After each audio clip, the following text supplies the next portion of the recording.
நிறைய பேருக்கு கூட்டத்தில் கண்ணாடி தான் தெரிய தவிர கைத்தட்ட காணல. எல்லாம் தட்டுக்க பாப்போம். ரொம்ப கஷ்டம். கை வலிக்கும்ல, தட்டாதீங்க, கம்முன்னு இருங்க. அது சிறப்பு இருக்கும். எல்லாம் எனக்கு என்ன, என்கிட்ட நிறைய சீடி இருக்கு. ஒவ்வொரு ஊர்ல நிகழ்ச்சி நடந்த சீடி அவெல்லாம் போட்டு பாருங்க. இனி இந்த சீடியும் வரும், இதையும் போட்டு பாருங்க. இப்படியா இருக்குன்னு சொல்லிடப்படாது, இப்படியா இருக்குன்னு சொல்லணும். அந்த அளவுக்கு நீங்க இன்னைக்கு நடந்துக்கிறீங்க. ஆமா, அவர்கிட்ட சொல்லிட்டேன், எல்லாருக்கும் முகத்தையும் யாராவது உறங்கினா க்ளோஸ் அப்ல இடம் என்ன. ஆமா, அவங்க கேட்கணும், ஏட் அந்த அக்கா உறங்க பாருன்னு சொல்லணும் டிவியை பார்த்துக்கிட்டு. அதனால உறங்குறால க்ளோஸ் அப் பாடுங்க, எல்லாம் கை தட்டுறால கலகலப்பாடுங்க. எல்லா சிறப்பும் ஐயா தருகிறார். ஐயா ஐயா என்ற ஒரு தெய்வத்துக்குள்ளே அடங்கி கிடந்து அந்த தெய்வமிட்ட கட்டளையை சிறப்பாக சிறமேற்கொண்டு நடத்தி வருபவர்கள் நீங்கள். ஐயா சொன்னது போல ஆண்டுக்கு 3 தரம் கொடிப்பட்டம் கொடிக்கயிறு நடந்து சென்று அந்த இடத்திலே கொடுத்து தெய்வீகத்தின் சிறப்பை காண்பவர்கள் நீங்கள். ஆனால் ஐயா ஒரு மனிதன் மனிதன் என்ற போர்வைக்குள்ளே பல பேர்கள் ஐயாவை ஒரு குண்டுச்சட்டிக்குள்ளே கொண்டு கட்டி போட்டுக் கொண்டிருக்கிறார்கள். வைகுண்ட பகவான் மாயவன், மனிதன் அல்ல. இந்த உலகத்தை ஆள வந்த அற்புதமான இறைவன். அவரே சொல்லுகிறார், எவரெவர் இருந்து மணியம் பண்ண வேணுமானாலும் முக்காலடி கூதானே சிவனே.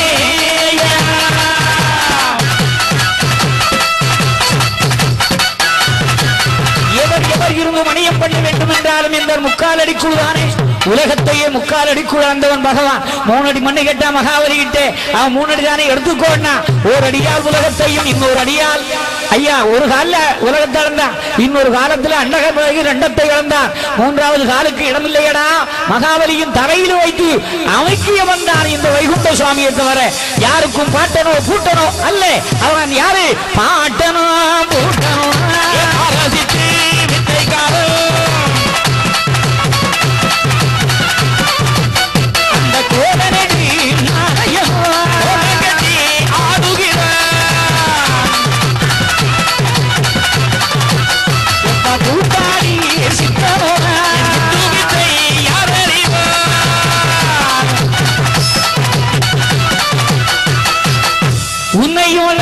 உலகத்தை இழந்த இறைவன் அற்புதமானவன். பாட்டனும் நான் பூட்டனும் நான்.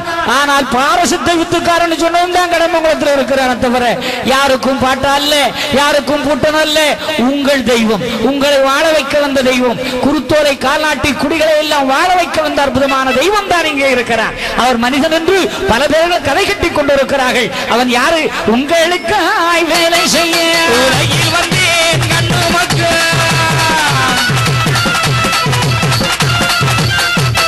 இரவு பகல் வேலை செய்தாலும் வேலை முடியாதப்போ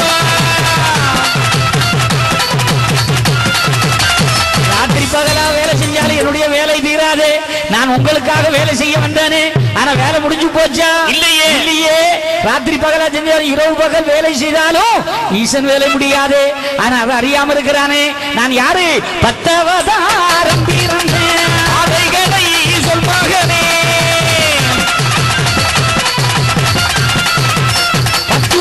எடுத்து வந்த பரம்பொருள் நான் தான் என்பதை உண்மையை உலகத்துக்கு உணர்த்துங்கப்பான்னு சொன்ன பிறகு எங்க தாத்தானுக்கு போனா நாடு நல்லா இருக்குமா?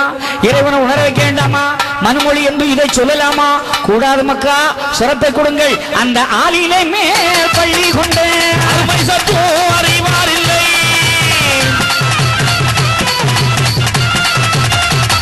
ஆளிலே மேல் பள்ளி கொண்டு அருமை சற்றும் அறியார் இல்லை என்று சொன்ன இறைவன் இந்த வையகத்துக்குள்ளே சாதி கோட்பாடுகளை அறுத்து சமத்துவத்தை விதைத்து சுவாமி கோப்பதை அமர்ந்து முத்திரி பதத்தால் முன்வினை தீர்த்து இந்த உலகத்தை ஆட்கொண்ட ஐயா அவருடைய புகழை கேட்கிறதோடு நிறுத்தி விடப்படாது. நம்ம சாமி யாரு இந்த உலகத்துக்கு சொல்லணும். பிற மதத்துக்குள் சொல்லுகிறார்கள், அவர் அதை வருகிறார் இதோ வருகிறார், அப்படி குணமாக்குறார், சோழன் கேட்கிறான், குருடம் பார்க்கிறான், உடவு நடக்கிறான், ஆனால் என்னென்னமோ அதிசயமா செய்தியை சொல்றாங்க.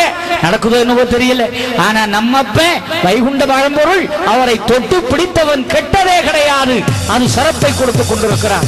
அதனாலதான் ஐயா சொன்னார், தொட்டு பிடியாதே வைத்து பார்க்காதே, விட்டு பிடியாதே வெட்கமதை காணாதே.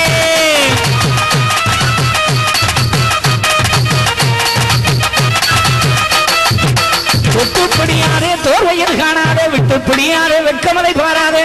சாமி ஒப்ப ஐயாவை தொட்டவங்க கெட்டதே இல்லை. பார்த்தே இல்லையா, நம்ம நாட்டில் ஆளக்கூடியவங்க கூட ஐயா கிட்ட வந்து சரணாகதி அடைந்தார்கள், இன்று வெற்றியும் பெற்றிருக்கார்கள், நாட்டையும் ஆளுகிறார்கள். ஆக அப்ப நாராயண வைகுண்ட சுவாமி யாரையுமே கைவிட்டது கிடையாது. ஆகவே அவரை நம்பி பிடிச்ச பிள்ளைகளுக்கு நல்லா இருக்கும். ரொம்ப பேசி பேசி இறக்காம பாட்டோட போவோம். ஐயா உண்டு.